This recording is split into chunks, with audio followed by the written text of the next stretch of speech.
शब्द शब्द में धमकी है। एक तरफ युद्ध की चेतावनी है, नए वैश्विक संकट की आहट है। दुनिया के सबसे शक्तिशाली राष्ट्र की सबसे ताकतवर शख्स का क्रोध अब अति पर है। जब इस्लामिक आतंकवाद के खिलाफ शब्दों में सख्ती है, तब लोगों के मन में यह सवाल है कि क्या ट्रंप वर्सेस मुसलमान का नया बारूदी अध्याय शुरू होने वाला है? क्या वेनेजुएला से पहले ट्रंप नाइजीरिया पर प्रचंड प्रहार करने वाले हैं? क्या इस्लामिक जिहादी आतंकियों की वजह से बर्बाद होगा नाइजीरिया?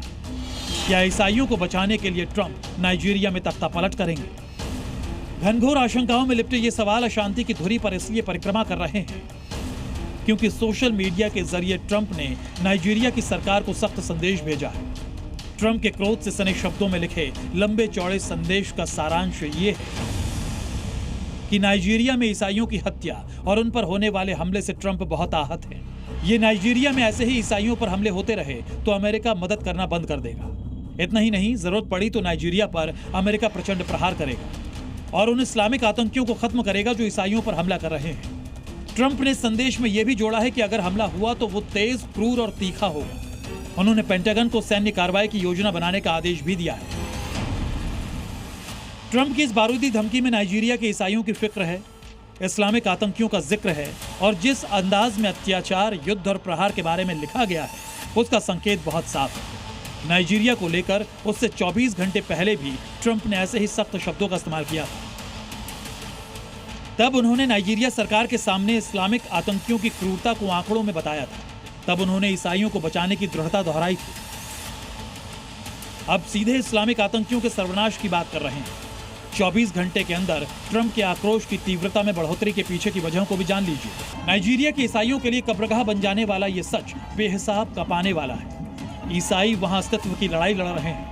अमेरिकी संसद में आवाज उठ रही है कि नाइजीरिया को धार्मिक स्वतंत्रता का उल्लंघन करने वाला देश घोषित किया जाना चाहिए। लेकिन नाइजीरिया की सरकार आतंकियों की बर्बरता और ईसाइयों से किसी भी तरह की क्रूरता से इनकार कर रही है। नाइजीरिया की सरकार कह रही है कि सरकार सभी नागरिकों की रक्षा करेगी, चाहे उनका धर्म, जाति या नस्ल कुछ भी हो। जैसे अमेरिका अपनी विविधता को ताकत मानता है, वैसे ही नाइजीरिया भी इसे अपनी शक्ति मानता है। धार्मिक स्वतंत्रता की आड़ में इस्लामिक आतंकवादी चुन चुनकर ईसाइयों को मार रहे हैं, चर्च को जला रहे हैं। उत्तरी और मध्य नाइजीरिया में सबसे ज्यादा नरसंहार हो रहा है। रिपोर्ट के मुताबिक मई 2025 में बेनुए में फुलानी हमलों में 36 ईसाई मारे गए। जून 2025 में बेनुए में 200 लोगों का नरसंहार हुआ। यलवाटा गांव में खेत और घर जलाए गए। जनवरी से जुलाई 2025 तक नाइजीरिया में 7,000 से अधिक ईसाई मारे गए, जबकि 7,800 से अधिक ईसाइयों का अपहरण किया गया। ओपन डोर्स जैसे संगठनों के अनुसार नाइजीरिया दुनिया का सबसे खतरनाक देश है जहां ईसाइयों की हत्या होती है। यहां सालाना 4,000 से अधिक ईसाई मारे जाते हैं, जो दुनिया का 90% है। ये आंकड़े बेहद डरावने हैं। अमेरिका इस जिहादी हिंसा के लिए नाइजीरिया की सत्ताधारी मुस्लिम सरकार को जिम्मेदार ठहरा रही है। अमेरिका साफ सरल शब्दों में इस्लामिक आतंकवाद और जिहाद का जिक्र कर रही है और इस्लाम के नाम पर नरसंहार करने वालों और आतंकियों का कवच बनने वाली सरकार को जब ट्रंप सीधे सीधे चेता रहे हैं, पेंटागन को हमले की तैयारी का आदेश दे रहे हैं, तो सवाल यहीं से उठता है कि क्या ट्रंप बनाम मुस्लिम का नया अध्याय शुरू होगा। सवाल ये भी है कि इस नरसंहार के पीछे धार्मिक कट्टरता है या कुछ और वजह भी है। डोनाल्ड ट्रंप ने नाइजीरिया पर सैन्य कार्रवाई करने के साथ साथ उस ऑक्सीजन की सप्लाई लाइन काटने की भी चेतावनी दी है जिससे वहां की अर्थव्यवस्था चलती है।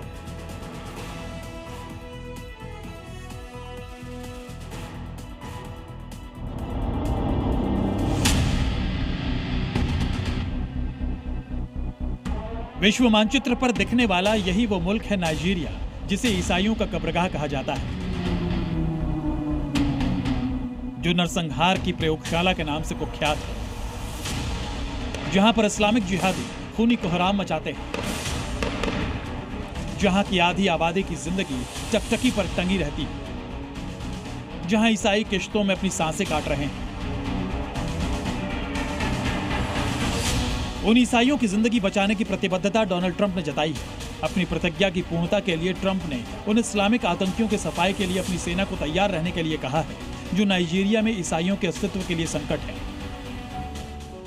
नाइजीरिया में कुछ यूं कतारों में ताबूतें निकलती हैं ईसाइयों की, कुछ ऐसी ही कतारों में कब्रें खोदी जाती है ईसाइयों की। ऐसी ही भीड़ अंतिम विदाई देने पहुंचती है। देख लीजिए ये दृश्य जो दर्दनाक भी है, शर्मनाक भी, और उससे कहीं ज्यादा खौफनाक है। लोगों के कंधों पर अपनों का ये ताबूत इसकी बेबसी की संपूर्ण व्याख्या है। ये नाइजीरिया में ईसाइयों की लाचारी की कहानी है। ये इन आतंकियों की क्रूरता की परिभाषा है जो धर्म के नाम पर लोगों की जान ले रहे हैं। नाइजीरिया में रहने वाले जो ईसाई परिवार हैं उनमें से ज्यादातर खौफ में हैं। ये बेबसी इसलिए क्योंकि मुस्लिम कट्टरपंथी इनसे वसूली करते हैं, इन्हें अगवा करते हैं, हत्या कर देते हैं, महिलाओं के साथ बलात्कार करते हैं। इसी का असर है कि नाइजीरिया में ईसाइयों की आबादी घटती जा रही है। अफ्रोबारोमीटर के मुताबिक 2021 से 2023 में ईसाई की आबादी 54% थी, जबकि मुस्लिम 45% थे। USCIRF वार्षिक रिपोर्ट के मुताबिक 2025 में ईसाई आबादी 46% हो गई है, जबकि मुस्लिम आबादी 53% हो गई है। ये अनुमानित आंकड़े हैं। ये आंकड़े बताते हैं कि मुस्लिम आबादी की वृद्धि दर ईसाई से अधिक है। ईसाइयों की आबादी में कमी की एक वजह उनके साथ होने वाली बर्बरता भी मानी जा रही है। अफ्रीका के सबसे अधिक आबादी वाले देश में ईसाई के नरसंहार की कई वजह है। यूं तो समूचे देश में खूनी हिंसा होती है, लेकिन ईसाइयों के साथ होने वाले विवाद मुख्य रूप से उत्तरी और मध्य क्षेत्रों में केंद्रित हो रहे हैं। यहीं पर हिंसा ने हजारों लोगों की जानें ली है। ये विवाद धार्मिक, जातीय, भूमि और संसाधनों पर संघर्षों का मिश्रण है। लेकिन ईसाइयों को विशेष रूप से निशाना बनाया जाता है। वहां के आतंकी संगठन सबसे ज्यादा कोहराम मचाते हैं। बोको हरम और इस्लामिक स्टेट वेस्ट फ्रंट प्रांत यानी ISWAP जैसे समूह ईसाई समुदायों, चर्चों और गांवों पर हमला करते हैं। ये समूह ईसाई धर्म को पश्चिमी धर्म बताकर उन्हें निशाना बनाते हैं। कुछ उत्तरी राज्यों में शरिया कानून लागू कर दिया गया, उसकी वजह से भी तनाव बढ़ा है। मुस्लिम फुलानी चरवाहे और ईसाई किसानों के बीच पानी, चारागाह और जमीन को लेकर लड़ाई होती है। फुलानी चारावाहों का हथियारबंद समूह है और ये चुन चुनकर ईसाइयों पर हमला करते हैं। फुलानी चरवाहे इस्लामी जिहाद को आगे बढ़ा रहे हैं। बेरौम जैसे इलाके में आदिवासियों का धर्मांतरण कराते हैं। ये लंबे समय से हो रहा है।